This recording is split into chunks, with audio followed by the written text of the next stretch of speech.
on President Joe Biden's decision to allow for the usage of those long-range missiles into Russia. With me live is retired General David Petraeus. He, of course, led U.S. and NATO forces in Afghanistan and served as director of the CIA. Hi, General. Good to see you. Thank you for making the time.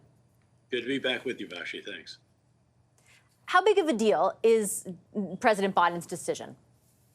I think it's a very big deal. I wish it had come many, many months earlier, but it is still a very significant action. It allows Ukraine finally to use the full range and effectiveness of the U.S. ATACMS, the Army Tactical Missile System, which has a range of about 190 miles or so. The unitary warhead is about 375 pounds of explosive. There's another version that has cluster munitions that are very devastatingly effective against airfields, convoys of various vehicles, massed troops, and so forth. And of course, one of the potential uses of ATACMS in this case would be against that 50,000 strong force that was mentioned, is massing in Kursk just across the Ukrainian border to try to drive the Ukrainians out of the Russian Federation, whereas they still control a significant part of that particular province.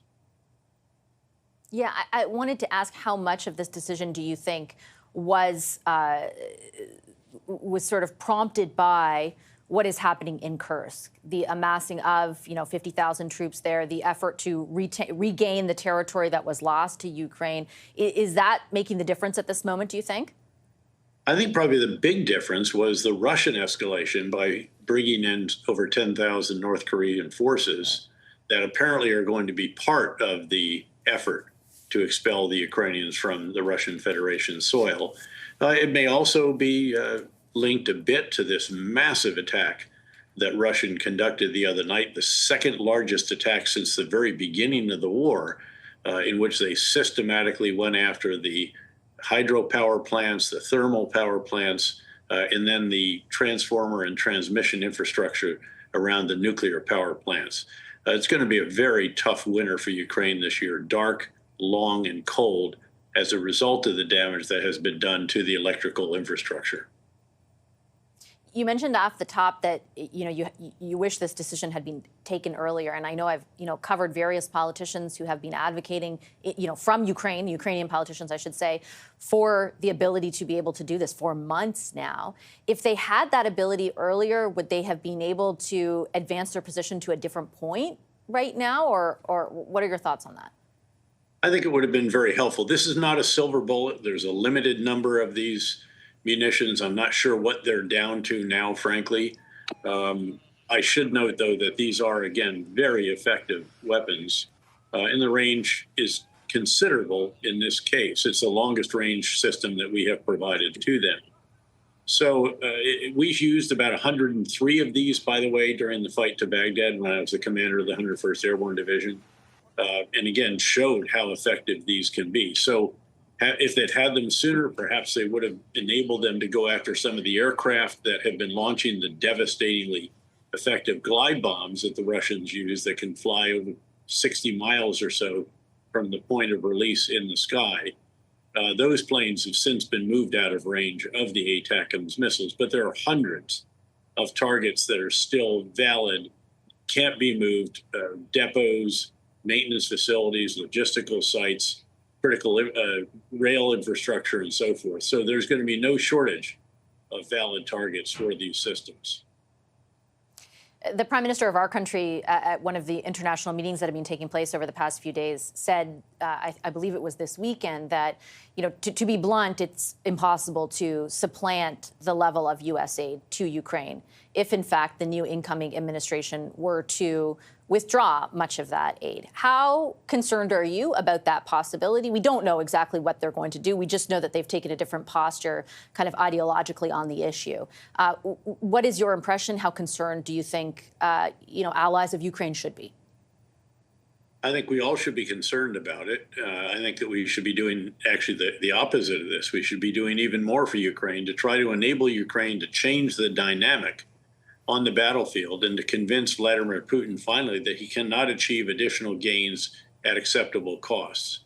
He's taken horrific losses, 700,000 killed and seriously wounded during the course of the last 1,000 days of this war. It's almost, for someone who wrote letters of condolence to America's mothers and fathers virtually every night of 5 combat commands in Iraq and Afghanistan, I can't fathom how they can actually deal with this, except that I guess that Putin really doesn't care about the casualties. But at some point in time, you have to think that Russia's mothers and fathers are going to say, not our son, as they see the neighbors and perhaps other children come home in coffins. We've got to hasten the arrival of that moment so that then there could be meaningful, serious discussions about a ceasefire of some type and bringing this war to an end, which would also though require, I think, from Ukraine's perspective, they can't be demilitarized. In fact, they need to be helped further, and there should be a U.S.-led security guarantee, or ideally, even better, a NATO security guarantee with boots on the ground. That's what we've done in the Baltic states. It has been very effective, and that's what you need to do here to ensure that Ukraine will not just be invaded again after a year or two of Russia rebuilding its arsenals and replenishing its stocks of ammunition and weapon systems. Just have a few seconds left for a final question in that vein. Do you anticipate, in exchange for what you just laid out, Ukraine will ultimately have to cede some territory? You know, as a director of the CIA, you learn that you have to accept the world the way it is and not the way you'd like it to be. I would like to see Ukraine liberate all the territory that Russia has occupied all the way back 2014, including Crimea.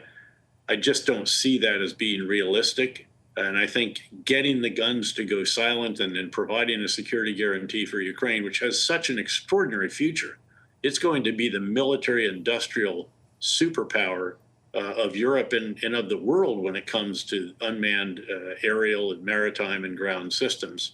Got great agriculture, great IT, great workforce, manufacturing, and so forth.